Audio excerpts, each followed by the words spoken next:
فرزند زہرا یہ حالات برے ہیں۔ کاشانۂ بصیرت ایک ایسا مکمل یوٹیوب چینل جس پر محروم بصارت کے لیے بالخصوص اور تمام افراد کے لیے بالعموم سینکڑوں کی تعداد میں اسلامی کتب دستیاب ہیں۔ لہذا گزارش ہے کہ آپ اپنی ذمہ داری نبھاتے ہوئے کاشانۂ بصیرت کو سبسکرائب کرنے کے ساتھ ساتھ بیل آئیکن کو پریس کیجیے تاکہ آپ علم کے حصول کے ساتھ ساتھ مذہب اہل بیت کی اشاعت میں بھی اہم کردار ادا کرتے رہیں۔ کاشانۂ بصیرت، کاشانۂ بصیرت، کاشانۂ بصیرت۔ فرزند زہرا یہ حالات برے ہیں۔ السلام علیکم ورحمۃ اللہ وبرکاتہ۔ سامعین، آپ سماعت فرما رہے ہیں سیرت امیر المومنین حضرت علی ابن ابی طالب، حصہ اول۔ مؤلف ہیں علامہ مفتی جعفر حسین علی اللہ مقامہ۔ آج ہم آپ کے سامنے اس کی 7ویں ریکارڈنگ پیش کر رہے ہیں، صفحہ نمبر 70۔ بیان جاری ہے نسب اور خاندان، اسی کی ذیل میں آگے بڑھتے ہیں۔ حضرت عبد المطلب کثیر الاولاد تھے اور آخری وقت ان کے تمام عزیز و اقارب اور بیٹے ان کے گرد و پیش جمع تھے، اور ان میں سے ہر ایک بآسانی اس بار کفالت کا متحمل ہو سکتا تھا، مگر آپ نے انتہائی بصیرت اور دور اندیشی سے کام لیتے ہوئے تربیت و کفالت کا ذمہ دار ابو طالب کو ٹھہرایا، کیونکہ انہوں نے حضرت صلی اللہ علیہ وآلہ وسلم کے ساتھ ابو طالب کے طرز عمل اور برتاؤ سے بخوبی اندازہ کر لیا تھا کہ جو محبت اور شفقت انہیں یتیم عبداللہ سے ہے وہ کسی دوسرے سے تو نہیں، اور تربیت کی تکمیل کے لیے محبت و شفقت کے جذبات اسبس ضروری ہیں، لہٰذا ان سے بہتر کوئی دوسرا اس خدمت کو سر انجام نہ دے سکے گا۔ اور بعد کے حالات نے بتا دیا کہ جو توقعات ان سے وابستہ کی گئی تھیں وہ غلط نہ تھیں، بلکہ ان توقعات سے کہیں بڑھ چڑھ کر ثابت ہوئیں۔ اس کے علاوہ اس امر سے بھی انتخاب کو تقویت پہنچی ہوگی، چونکہ ابو طالب اور عبداللہ صرف سلبی یگانت ہی نہیں بلکہ بطنی یگانت بھی ہے، لہٰذا جس ہمدردی اور غمگساری اور خلوص اور ایثار کی ان سے توقع ہو سکتی ہے وہ دوسرے مختلف بطن بھائیوں سے نہیں ہو سکتی۔ اور کیا بعید کہ آسمانی صحیفوں میں آنے والے نبی کے بارے میں پیشن گوئیوں کو پڑھ کر اور ابو طالب میں اسلام پروری اور ایمان نوازی کے جو جوہر دیکھ کر اس دعائے خلیل اور نوید مسیحا کو ان کی آغوش کے سپرد کیا ہو۔ اور بعض مورخین نے یہ بھی لکھا ہے کہ ابو طالب اور زبیر ابن عبد المطلب میں قرعہ اندازی کی گئی ہو اور قرعہ ابو طالب کے نام نکلا ہو، اور ایک قول یہ ہے کہ جب ان دو میں معاملہ دائر ہوا تو حضرت صلی اللہ علیہ وآلہ وسلم نے ابو طالب کا دامن پکڑ لیا اور انہی کے کنارے عافیت میں رہنے کی خواہش کی۔ بہرحال یہ انتخاب کسی بنا پر بھی ہوا ہو، اس سے انکار نہیں کیا جا سکتا کہ یہ اللہ کے خصوصی لطف و کرم کا کرشمہ تھا، اور مشیت ایزدی میں بھی یہی چاہتی تھی کہ یہ امانت ابو طالب کے سپرد ہو اور انہی کے پاکیزہ آغوش میں پروان چڑھے۔ چنانچہ قدرت نے حضرت صلی اللہ علیہ وآلہ وسلم پر جو جو احسانات فرمائے، ان میں سے اس احسان کا خاص طور پر تذکرہ کرتے ہوئے فرمایا کہ اس نے تمہیں یتیم پا کر پناہ نہ دی۔ مفسرین کا اتفاق ہے کہ اس پناہ سے مراد حضرت ابو طالب کا سایہ عاطفیت اور آغوش شفقت ہے۔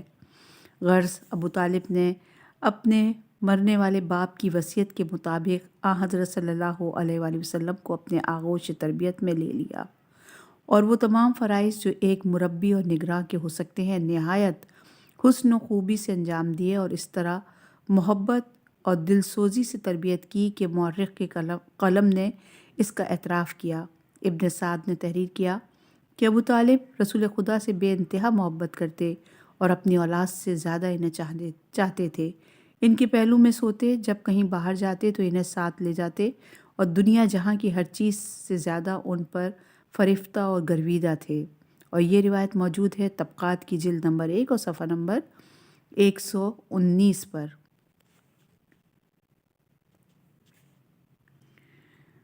ابو طالب نے ابتدا سے حضرت صلی اللہ علیہ وآلہ وسلم کی زندگی کا گہرا مطالعہ کیا تھا اور ان کی افتاد طبع اور اطوار و عادات کو اچھی طرح دیکھا بھالا تھا کہ وہ کم سخن اور کم آمیز اور تنہائی پسند ہیں، نہ کھیل کود میں دلچسپی لیتے ہیں، نہ سیر و تفریح میں، نہ ان سے کوئی ناسزا بات سننے میں آتی ہے اور نہ کوئی ناروا چیز دیکھنے میں۔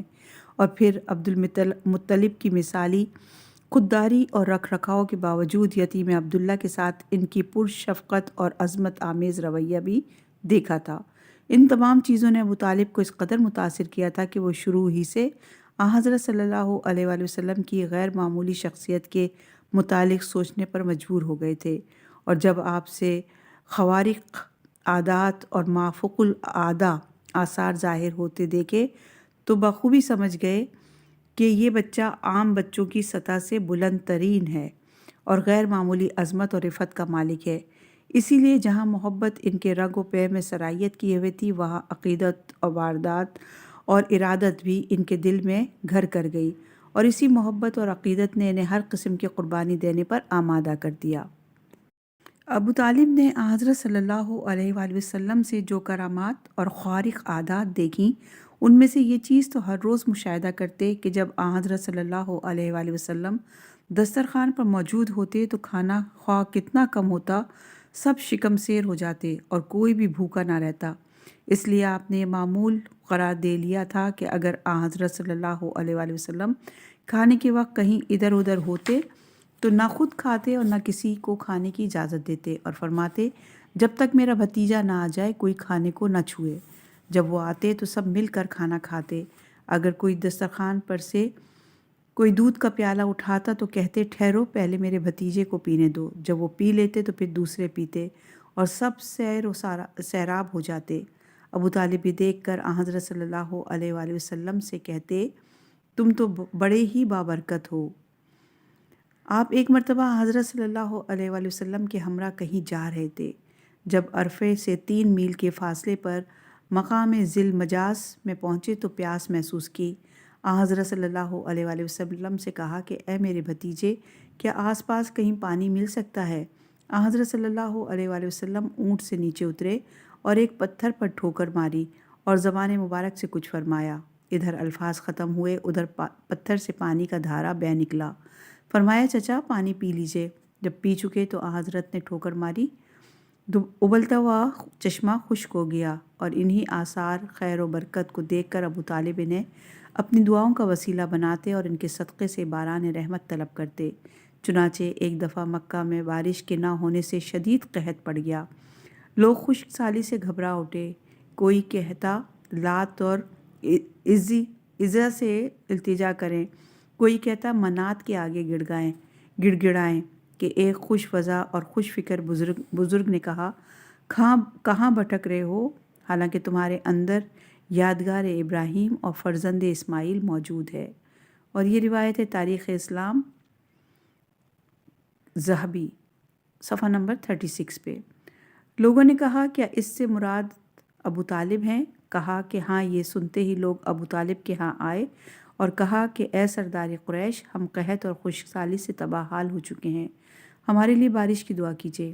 آپ نے یتیم عبداللہ کا ہاتھ پکڑا اور خانہ کعبہ کے پاس آئے اور حضرت صلی اللہ علیہ وآلہ وسلم کو دیوار کعبہ کے پاس بٹھایا اور ان کی انگشت مبارک کو اوپر اٹھا کر حرکت دی۔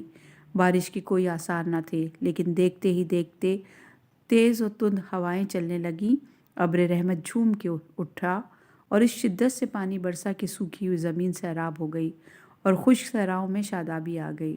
ابو طالب گیہوں اور عطر کے معروف تاجر تھے اور قریش کے دستور العمل کے مطابق سال میں ایک بار تجارت کی غرض سے شام جاتے تھے۔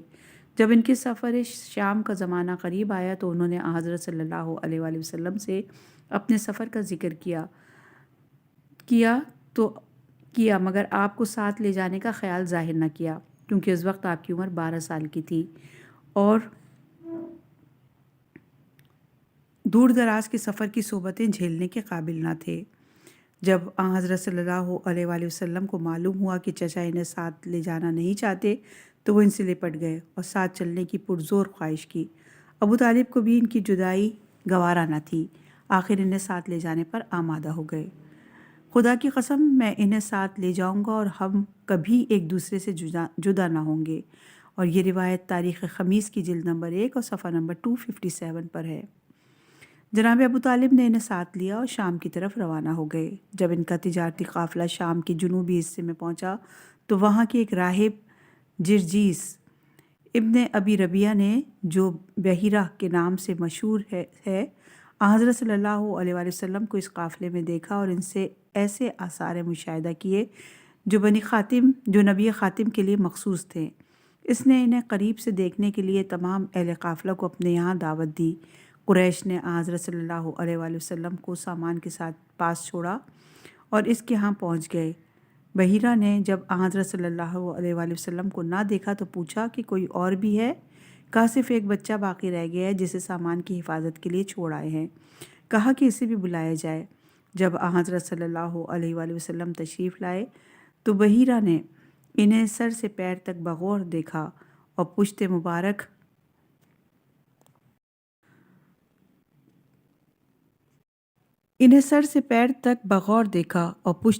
سے پیراہن ہٹا کر مہر نبوت پر نگاہ کی اور ان سے خواب و بیداری کی مختلف باتیں دریافت کرنے کے بعد ابو طالب سے پوچھا کہ یہ بچہ آپ کا کیا ہوتا ہے؟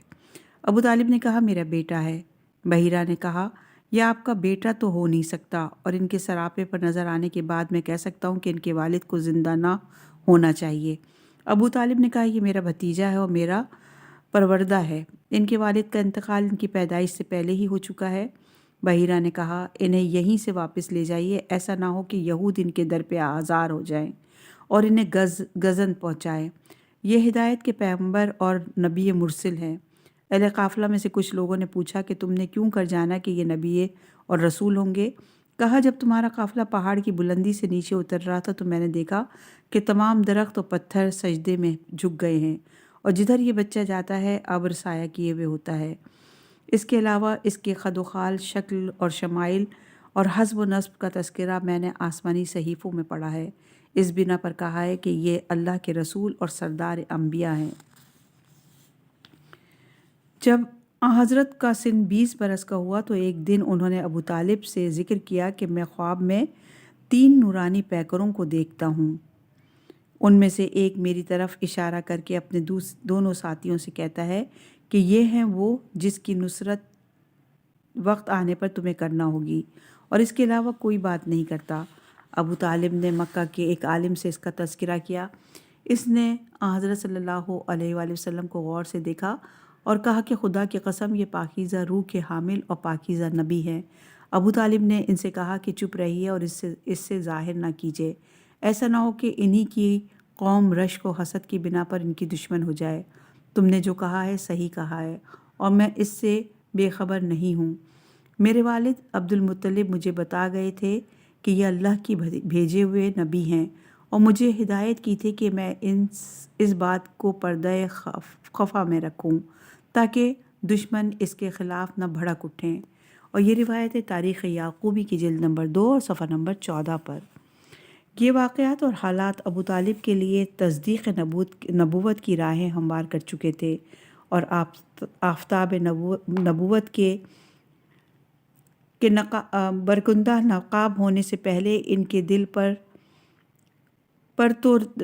تو رسالت کی چھوٹ پڑ ہی رہی تھی، اور وہ علم یقین رکھتے تھے کہ یتیم عبداللہ مستقبل کے نبی ہیں۔ اسی لیے ان کی خدمت، تربیت اور دیکھ بھال میں مادی مسرت سے کہیں زیادہ روحانی کیفیت اور سرور محسوس کرتے۔ پروانہ وار ان کے گرد و پیش رہتے، شب و روز انہیں نظروں میں رکھتے اور ان کی فلاح و بہبود میں کوشاں رہتے۔ حضرت صلی اللہ علیہ وآلہ وسلم بچپن کے حدود سے نکل کر جوان ہو چکے تھے۔ اب ابو طالب کو تربیت کے ضمن میں ان کی روزگار معیشت کی فکر ہوئی۔ قریش کا ذریعہ معیشت تجارت تھا، مگر سرمایہ نہ ہونے کی وجہ سے کوئی کاروبار نہ کیا جا سکتا تھا۔ اس وقت مکہ میں ایک معزز خاتون ختیجہ بنت خویلد تھیں جو خرید و فروخت کے لیے اپنے کارندے دوسرے شہروں میں بھیجا کرتی تھیں۔ آپ نے حضرت صلی اللہ علیہ وآلہ وسلم کو ختیجہ کا کاروبار سنبھالنے کا مشورہ دیا اور خود جناب ختیجہ سے جا کر کہا کہ وہ جن شرائط پر دوسروں کو مال تجارت دے کر بھیجتی ہیں، محمد ابن عبداللہ صلی اللہ علیہ وآلہ وسلم کو بھی بھیجیں۔ ختیجہ نے اسے منظور کر لیا اور شرائط تجارت طے کرنے کے بعد مال تجارت حضرت صلی اللہ علیہ وآلہ وسلم کے سپرد کیا۔ آپ صلی اللہ علیہ وآلہ وسلم کچھ عرصے ان کا کاروبار کرتے رہے اور اس میں انتہائی کامیابی حاصل کی۔ ختیجہ ان کے کاروبار سے مطمئن اور ان کی دیانتداری، راست بازی اور خوش معاملگی سے بہت متاثر ہوئیں اور انہیں کسی ذریعے سے شادی کا پیغام بھجوایا۔ آپ نے اپنے چچا ابو طالب کے مشورہ کرنے کے بعد اس رشتے کو منظور فرمایا۔ ابتدائی مراحل طے ہونے کے بعد ابو طالب، حمزہ، عباس اور دوسرے بنی ہاشم اور اکابر قریش کے ہمراہ بی بی ختیجہ کے مکان پر آئے۔ بزم عقد آراستہ ہوئی اور جناب ابو طالب نے خطبہ نکاح پڑھا۔ خطبہ نکاح ہے یہ: تمام حمد اس اللہ کے لیے جس نے ہمیں ذریت ابراہیم اور نسل اسماعیل، اولاد ماد اور صلب مضر سے پیدا کیا اور ہمیں اپنے گھر کا نگہبان اور اپنے حرم کا پاسبان بنایا اور اسے ہمارے لیے حج کا مقام اور جائے امن قرار دیا اور ہمیں لوگوں پر حاکم بنایا۔ یہ میرے بھتیجے محمد ابن عبداللہ ہیں، جس کسی سے ان کا مقابلہ و موازنہ کیا جائے گا تو شرف و نجابت اور عقل و فضیلت سے ان کا پلہ بھاری رہے گا۔ اگرچہ دولت ان کے پاس کم ہے، لیکن دولت تو ایک ڈھلتی ہوئی چھاؤں، پلٹ جانے والی چیز اور واپس لے جانے والی عاریت ہے۔ خدا کی قسم ان کا مستقبل عظمت باکنار اور ان سے ایک عظیم خبر کا ظہور ہوگا۔ اور یہ خطبہ موجود ہے سیرت حلبیہ کی جلد نمبر 1 صفحہ نمبر 139 پر۔ یہ خطبہ اگرچہ مختصر ہے، اس سے ان کے عقائد و نظریات اور حضرت صلی اللہ علیہ وآلہ وسلم کے متعلق ان کے خیالات کا بڑی حد تک اندازہ ہو جاتا ہے۔ انہوں نے خطبے کی ابتدا اللہ تعالیٰ کی حمد و ثنا سے کی، جس سے ان کی توحید پرستی پر روشنی پڑتی ہے۔ حمد و ثنا کے بعد ذریت ابراہیم اور نسل اسماعیلی سے اپنی وابستگی کا اظہار کر کے خانہ کعبہ کی نگرانی، حرم کی پاسبانی اور عامت الناس پر حکمرانی کا ذکر کیا ہے۔ اس سے صرف یہی امر واضح نہیں ہوتا کہ وہ نسل ابراہیم میں سے ہونے کی بنا پر ان منصبوں اور عہدے پر فائز ہوتے چلے آ رہے تھے، بلکہ اس امر کی بھی نشاندہی ہوتی ہے کہ وہ حرم کے عہدوں کے علاوہ ان کی تعلیمات کے بھی ورثہ دار تھے۔ اگر وہ ان کی تعلیمات سے بیگانہ اور ان کے دین اور آئین سے بے تعلق ہوتے تو اس انتساب پر فخر کا کوئی مورد ہی نہ تھا۔ اس شرف انتساب اور خصوصی امتیازات کے بعد حضرت صلی اللہ علیہ وآلہ وسلم کے کمال و فہم و فراست اور بلندی عقل و دانش کا تذکرہ کیا ہے، اور ان کے محاسن اور کمالات کے مقابلے میں مال دنیا کی بے قدری اور بے وقتی کو واضح کیا ہے۔ اس طرح کہ اسے ڈھلتے ہوئے سائے سے تعبیر کیا ہے، یعنی جس طرح سایہ اپنا کوئی مستقل وجود نہیں رکھتا اور اس کا گھٹنا، بڑھنا، سمٹنا، پھیلنا دوسری شے کے تابع ہوتا ہے، اسی طرح مال دنیا بھی غیر مستقل اور عارضی ہے، آج ایک کے پاس ہے اور کل دوسرے کے پاس۔ لہٰذا اس مال کے ذریعے جو عزت و سربلندی حاصل ہوگی وہ سائے کی مانند ناپائیدار ہوگی۔ آخر میں نبائے عظیم کے الفاظ سے حضرت صلی اللہ علیہ وآلہ وسلم کے درخشندہ مستقبل، علو منزلت اور عالمگیر نبوت کی طرف اشارہ کیا ہے کہ وہ عنقریب آسمان ہدایت پر نیر درخشاں بن کر چمکیں گے اور اپنے تعلیمات کی روشنی میں بھٹکی ہوئی انسانیت کو سیدھی راہ دکھائیں گے۔ جب حضرت صلی اللہ علیہ وآلہ وسلم کاروان حیات کی 40 منزلیں طے کر چکے تو قدرت نے جس مقصد کے لیے انہیں خلق کیا تھا، اس مقصد کی تکمیل کے لیے مامور فرمایا اور ہدایت عالم کا بار گراں ان کے کاندھوں پر رکھا۔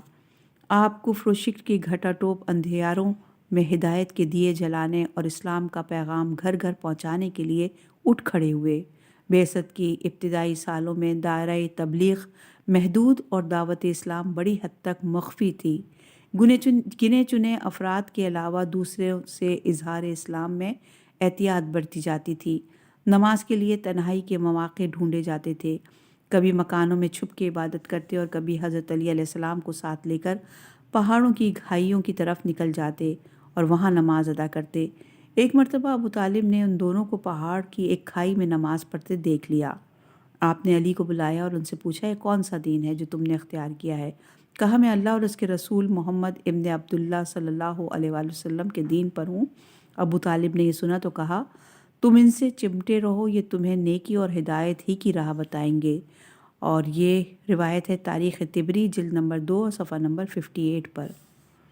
اگر ابو طالب کفر پسند اور اسلام دشمن ہوتے تو حضرت سے یہ کہتے کہ میں نے بے شک اپنے فرزند کو آپ کے حوالے کیا تھا، لیکن یہ آئین اخلاق و مروت کے خلاف ہے کہ آپ مجھ سے پوچھے بغیر میرے بچے کی ذہنی ناپختگی سے فائدہ اٹھائیں اور اسے اپنے نئے مذہب کی راہ میں لگائیں، اور اس طرح باپ بیٹے کے درمیان ذہنی اور نظریاتی تفرقہ ڈالیں۔ اور علی سے بھی یہ کہتے کہ تم اس اٹھا بیٹھی کو چھوڑو اور اپنے باپ کے دین اور آئین پر قائم رہو، اس لیے کہ ہر انسان اپنے اولاد کو اسی دین و مذہب پر دیکھنا چاہتا ہے جس کا وہ خود پابند ہوتا ہے۔ مگر ابو طالب پیغمبر اسلام صلی اللہ علیہ وآلہ وسلم کو کچھ کہنے یا علی کو روکنے کی بجائے انہیں حضرت صلی اللہ علیہ وآلہ وسلم کی پیروی کا حکم دیتے ہیں۔ یہ اس امر کا واضح ثبوت ہے کہ وہ کفار و مشرکین کے مشرکانہ عبادات اور رسوم کو پسندیدہ نظروں سے نہ دیکھتے تھے، ورنہ بت پرستی کے مقابلے میں اس طرز عبادت کو خیر سے تعبیر نہ کرتے، اور علی سے یہ نہ کہتے کہ محمد صلی اللہ علیہ وآلہ وسلم کے طریق اور مسلک پر مضبوطی سے جمے رہو، وہ تمہیں نیکی و بھلائی ہی کا راستہ دکھائیں گے۔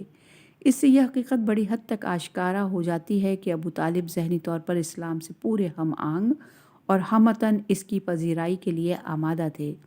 حضرت صلی اللہ علیہ وآلہ وسلم کو در پردہ تبلیغ کرتے ہوئے 3 برس گزر گئے۔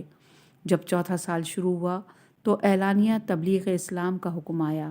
آپ نے ابو طالب کے مکان پر ایک دعوت کا اہتمام کیا اور اپنے عزیز و اقارب کو جمع کر کے انہیں اللہ کا پیغام سنایا کہ وہ بتوں کو چھوڑ کر خدائے واحد کی پرستش کریں۔ ابو طالب قریش کے تیوروں سے سمجھ رہے تھے کہ وہ اپنے قدیم رسم و رواج کے خلاف کوئی آواز سننا گوارا نہیں کریں گے اور لا محالہ حضرت صلی اللہ علیہ وآلہ وسلم کے خلاف اٹھ کھڑے ہوں گے۔ آپ نے ان کی مخالفت کے زور پکڑنے سے پہلے یہ مناسب سمجھا کہ ان کے گوش گزار کر دیں کہ وہ ابن عبداللہ کو تنہا و بے سہارا نہ سمجھیں، بلکہ ہم ان کے دست و بازو بن کر ان کے ساتھ ہوں گے اور ہر لمحہ ان کے سینہ سپر رہیں گے۔ چنانچہ آپ نے جذبہ حق پرستی سے متاثر ہو کر پر اعتماد لہجے میں کہا، خدا کی قسم ہم جب تک زندہ رہیں گے دشمنوں سے ان کی حفاظت کریں گے۔ اور یہ روایت ہے تاریخ کامل جلد نمبر 1 صفحہ نمبر 41۔ جناب پیغمبر اکرم صلی اللہ علیہ وآلہ وسلم کی آواز گھر کی 4 دیواری سے نکل کر کفر پرور فضا میں گونجی تو رد عمل کے طور پر مخالفت کے طوفان اٹھ کھڑے ہوئے۔ جو لوگ دیدہ و دل فرش راہ کرتے تھے آنکھیں دکھانے اور جو پھول برساتے تھے کانٹے بچھانے لگے۔ قریش نے قدم قدم پر تبلیغ حق میں مشکلات پیدا کی، اور کون سی رکاوٹ تھی جو آپ کے راستے مادانہ سرگرمیوں کے باوجود ہمتاً اپنے تبلیغی کاموں میں مصروف رہے۔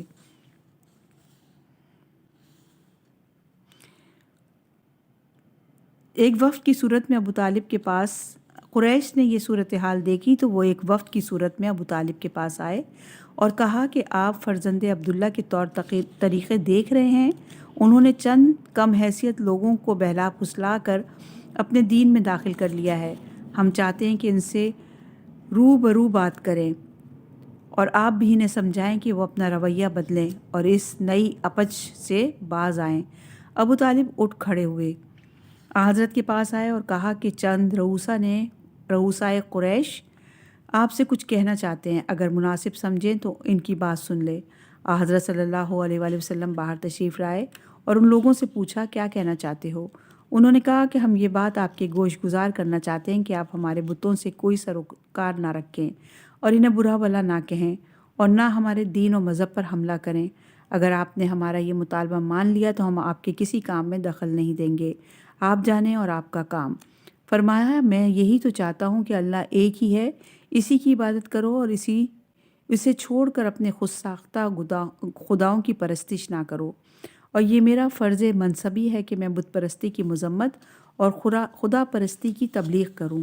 قریش نے کہا یہ تو عجیب بات ہے کہ ہم اپنے باپ دادا کے مسلک چھوڑ کر اور تمام معبودوں سے منہ موڑ کر بس ایک خدا کے ہو رہے، یہ کہہ کر تیریوں پر بل ڈالے اور منہ لٹکا کر چل دیے۔ اس موقع پر ابو طالب نے اپنی حکمت عملی اور حسن تدبر سے کام لیتے ہوئے ایسا رویہ اختیار کیا کہ قریش کے بھڑکے ہوئے جذبات اور بھڑکنے نہ پائیں۔ اگر نرم روی کے بجائے سخت رویہ اختیار کیا جاتا تو دشمنی اور عناد کی آگ بھڑک اٹھتی اور کفار کی تشدد پسند طبیعتیں اور سختی اور تشدد پر اتر آتی۔ اس مصلحت کے علاوہ دعوت فکر کا ایک اہم مقصد بھی اس میں شامل تھا کہ قریش سیخ پا ہونے کے بجائے ٹھنڈے دل سے حضرت صلی اللہ علیہ وآلہ وسلم کی باتیں سنیں، ان پر غور کریں اور اپنے متعاقدت یعنی اپنے اعتقاد اور ان کی تعلیمات کا جائزہ لے کر حق و باطل کا فیصلہ کریں، اور جس طرح دوسرے معاملات میں ان کی راست گوئی اور صدق بیانی تسلیم کرتے آئے ہیں، دین کے بارے میں بھی ان کی سچائی کا اعتراف کریں اور سوچیں کہ جس نے 40 سال کی عمر تک نہ کبھی جھوٹ بولا ہو اور نہ کبھی غلط بیانی کی ہو، اور یک بارگی اتنا بڑا جھوٹ کیسے بول سکتا ہے کہ رسالت اور اللہ کی نمائندگی کا اعادہ کرنے کے لیے۔ مگر قریش اپنے اعتقاد سے دستبردار ہونے کو تیار نہ تھے، اور نہ ان کی منجمد طبیعتوں میں بآسانی تبدیلی ہو سکتی تھی۔ انہوں نے دیکھا کہ ان کے عقائد کا تحفظ اسی صورت میں ہو سکتا ہے کہ جب اس داعی حق کا خاتمہ کر دیا جائے، مگر ابو طالب کے ہوتے ہوئے انہیں حضرت صلی اللہ علیہ وآلہ وسلم پر حملہ کرنے کی جرأت بھی تو نہ تھی۔ انہوں نے ابو طالب کی حمایت و سرپرستی کو ختم کرنے کے لیے یہ کھیل کھیلا کہ قریش کے ایک خوبصورت نوجوان عمارہ ابن ولید کو ابو طالب کے پاس لائے اور کہا کہ آپ اسے اپنا بیٹا بنا لیجئے اور محمد کی حمایت سے دستبردار ہو جائیے۔ ابو طالب نے ان کی یہ انوکھی فرمائش سنی تو فرمایا، یہ اچھا انصاف ہے کہ میں تمہارے بیٹے کو لے کر پالوں اور اپنا بیٹا تمہارے حوالے کر دوں تاکہ تم اسے قتل کر دو۔ خدا کی قسم یہ کبھی نہیں ہوگا۔ اور یہ روایت موجود ہے تاریخ کامل کی جلد نمبر 2 صفحہ نمبر 43 پر۔ قریش کا یہ مطالبہ انسان کے فطری لگاؤ اور جذبہ محبت سے بے خبری یا اس سے عمداً بے رخی پر مبنی تھا کہ ابو طالب اپنے حقیقی بھتیجے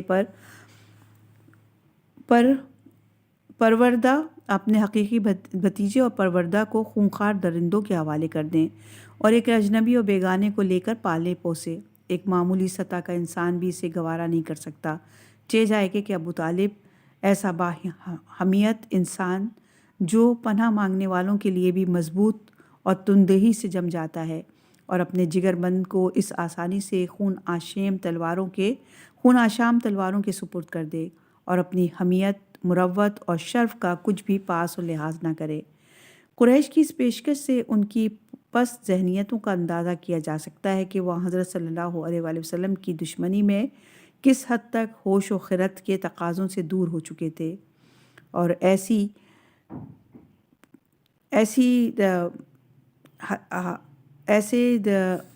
ہتھ کنڈے اور بے طرح باتوں پر اتر آئے تھے کہ امر غور طلب ہے کہ ایسے کج مکر لوگوں کو سمجھانا، بجھانا اور ان کے ارادوں کو ناکام بنانا کتنا دشوار تھا، اور ان دشواریوں کے دور کرنے میں کیا ابو طالب کے علاوہ کسی اور کا بھی عمل دخل تھا؟ تاریخ کسی اور کا نام بتانے سے قاصر ہے۔ غرض قریش کا یہ حربہ بھی ناکام ہو گیا، اور ان کی سخت گیریوں اور ستم رانیوں کے باوجود اسلام کی آواز دبنے کے بجائے ابھرتی ہی گئی۔ اب انہیں یہ فکر لاحق ہو گئی کہ اگر حضرت صلی اللہ علیہ وآلہ وسلم کی آواز سے متاثر ہو کر لوگ اسی طرح دائرہ اسلام میں داخل ہوتے رہے اور یہ سلسلہ یوں ہی بڑھتا رہا تو یہ مختصر جماعت آگے بڑھ کر مکہ کی سیاست پر چھا جائے گی اور انہیں پیروں تلے روند کر ان کے اقتدار کو ملیا میٹ کر دے گی۔ جب انہیں انقلاب نور کے زیر اثر اپنا اقتدار خطرے میں نظر آیا تو ان کے چند شیوخ اور عمائد ابو طالب کے پاس پھر آئے اور کہا کہ ہم پہلی مرتبہ تو خاموش چلے گئے تھے، مگر اب ہمارا پیمانہ صبر لبریز ہو چکا ہے۔ ہم کہاں تک آپ کی بزرگی اور عظمت کا پاس اور لحاظ کریں گے؟ آخر ہم کو وہ قدم اٹھانا پڑے گا جو اب تک اس توقع پر نہیں اٹھایا کہ شاید یہ آواز دب جائے، مگر یہ آواز خود سے دبتی نظر نہیں آتی۔ آپ اپنے بھتیجے کو سختی سے سمجھائیں کہ وہ خاموش بیٹھ جائیں اور ان آسمانی باتوں کا سلسلہ ختم کر دیں، ورنہ آپ درمیان سے ہٹ جائیں اور ہمیں دو ٹوک فیصلہ کر لینے دیں۔ ابو طالب نے ان کے برے ارادوں اور بگڑے ہوئے تیور دیکھے تو گھبرائے ہوئے حضرت صلی اللہ علیہ وآلہ وسلم کے پاس آئے اور کہا کہ سرداران قریش پھر جتھا باندھ کر آئے ہیں۔ آپ ایسا طرز اختیار کریں کہ ان کے جذبات مشتعل نہ ہوں، ورنہ اندیشہ یہ ہے کہ وہ اچانک آپ کو قتل کر دیں گے۔ میں ایک اکیلا کہاں تک ان کا مقابلہ کر سکتا ہوں اور ان کی بڑھتی ہوئی طغیانی اور سرکشی کو روک سکتا ہوں۔ حضرت صلی اللہ علیہ وآلہ وسلم نے ابو طالب کی زبان سے یہ الفاظ سنے تو آنکھوں میں آنسو بھرائے اور بھرائی ہوئی آواز میں فرمایا، چچا میں تو انہیں نیکی اور خدا پرستی کی دعوت دیتا ہوں اور میرے منصب کا تقاضا یہی ہے کہ میں انہیں اللہ کے احکام بتاؤں، ناشائستہ اعمال سے روکوں۔ اگر وہ لوگ میرے ایک ہاتھ پر سورج اور دوسرے ہاتھ پر چاند لا کر رکھ دیں، جب بھی میں اعلان حق اور ادائے فرض سے دستبردار نہیں ہو سکتا۔ یہ کہہ کر آپ وہاں سے چل دیے۔ ابو طالب نے پیغمبر اکرم صلی اللہ علیہ وآلہ وسلم کو جاتے دیکھا تو بوڑھے جسم پر لرزہ طاری ہو گیا۔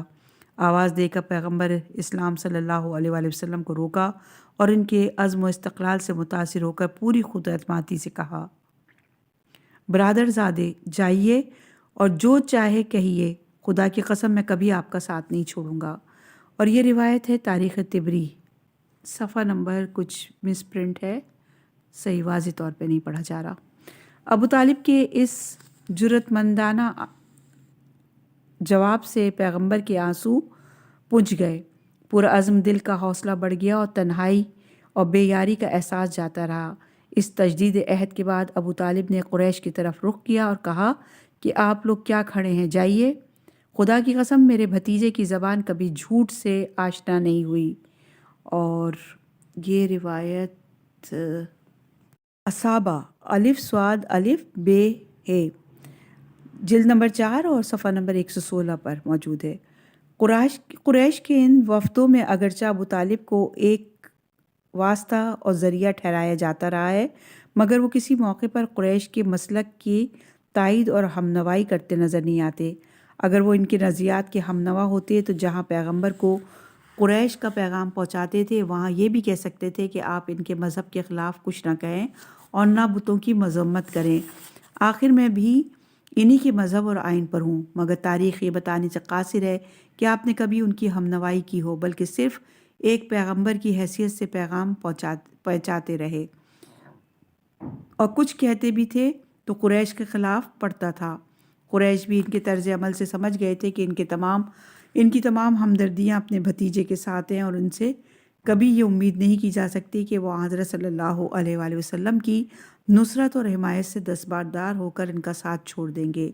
لہٰذا انہوں نے مزید کچھ کہنا سننا بے سود سمجھا، ایک محاذ قائم کر کے پیغمبر اکرم صلی اللہ علیہ وآلہ وسلم کو ستایا اور اذیتیں دینا شروع کر دیں۔ کبھی ڈھیلے مارتے، کبھی کوڑا کرکٹ پھینکتے، کبھی کاہن اور مجنون اور آسیب زدہ کہتے، اور جب آپ نماز کے لیے کھڑے ہوتے تو آوازیں کستے اور مذاق اڑاتے۔ پیغمبر اکرم صلی اللہ علیہ وآلہ وسلم ایک دن خانہ کعبہ کے پاس مصروف نماز تھے کہ ابو جہل نے حرم میں بیٹھے ہوئے چند آدمیوں سے کہا، تم میں کون ہے جو ان کی نماز خراب کرے؟ عبداللہ ابن الزبری اٹھا اور خون اور گوبر لے کر آپ کے چہرے اقدس پر مل دیا۔ حضرت صلی اللہ علیہ وآلہ وسلم نماز سے فارغ ہوئے تو سیدھے ابو طالب کے پاس آئے، اور ان کے سوا کون تھا جو ان کی حالت پر کڑتا اور دکھ درد سنتا؟ ابو طالب نے پیغمبر کی یہ حالت دیکھی تو ان کا خون کھولنے لگا۔ پوچھا کہ یہ کس کی حرکت ہے؟ فرمایا عبداللہ ابن الزبری کی۔ ابو طالب نے تلوار ہاتھ میں لی اور خانہ کعبہ کی طرف چل دیے۔ عبداللہ ابن الزبری اور دوسرے لوگوں نے جیسے ہی ابو طالب کو آتے دیکھا تو کھسکنا چاہا۔ آپ نے گرج کر کہا، اگر تم میں ایک بھی اپنی جگہ سے ہلا تو اس کی جان کی خیر نہیں۔ یہ سن کر وہ جہاں بیٹھے تھے وہیں دبک کر بیٹھ گئے۔ آپ نے خون اور گوبر لے کر ایک ایک کے چہرے پہ ملا اور نفرین اور ملامت کرتے ہوئے واپس آئے۔ ایک مرتبہ ایسا اتفاق ہوا کہ پیغمبر اکرم صلی اللہ علیہ وآلہ وسلم شام تک گھر نہ پلٹے۔ ابو طالب کو فکر دامنگیر ہوئی، کیونکہ ان حالات میں یہ اندیشہ تھا کہ قریش حضرت صلی اللہ علیہ وآلہ وسلم کو کہیں غائب کر دیں یا قتل کر ڈالیں۔